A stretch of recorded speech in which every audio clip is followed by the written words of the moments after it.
কি হাতে প্রসাদ আর মন্দির দেখে কি ভাবছো? নিশ্চয়ই কোথাও দিয়ে প্রসাদ পেয়েছি। হ্যাঁ, ঠিক ধরেছ। আজকে হঠাৎই রথের পরের দিনকেই মানে উল্টো রথের পরের দিনকেই আমি, মা আর ভাই মিলে বেরিয়ে গেছিলাম হচ্ছে ফুলকপি কিনতে। কারণ আমার বড়বরের ইচ্ছা করেছে ফুলকপি খাবে। তো সেইটা কিনতে গিয়েই সামনে একটা মন্দির দেখলাম। আর এই প্রণাম করা মাত্রই পিছনে না ঘুরতে ঘুরতেই দেখি কি না, এই দেখো লুচি আর আলুর দম দিচ্ছে। আর লুচি আর আলুর দমটা যা ভালো খেতে ছিল না, কি যে বলবো। আর তারপরে দেখো ফুলকপি কিনতে চলে এলাম, কিন্তু ফুলকপিতে ছিল পোকা। তো যার জন্য কিনতে পারিনি, না কিনে তারপরে চলে এলাম হচ্ছে জুতোর দোকানে। কারণ অনেকগুলো জুতো মানে কি ওই বর্ষাকালে মানে যেগুলো আমরা নর্মালি যে জুতো পরি সেগুলো পরলে তো সব খারাপ হয়ে যাবে।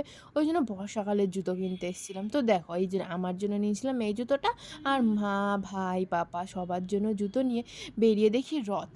তো কী কাণ্ড, কী কাণ্ড দেখো! রথ দেখে ভুল বুঝে আমরা দেখেছিলাম হচ্ছে মসজিদ।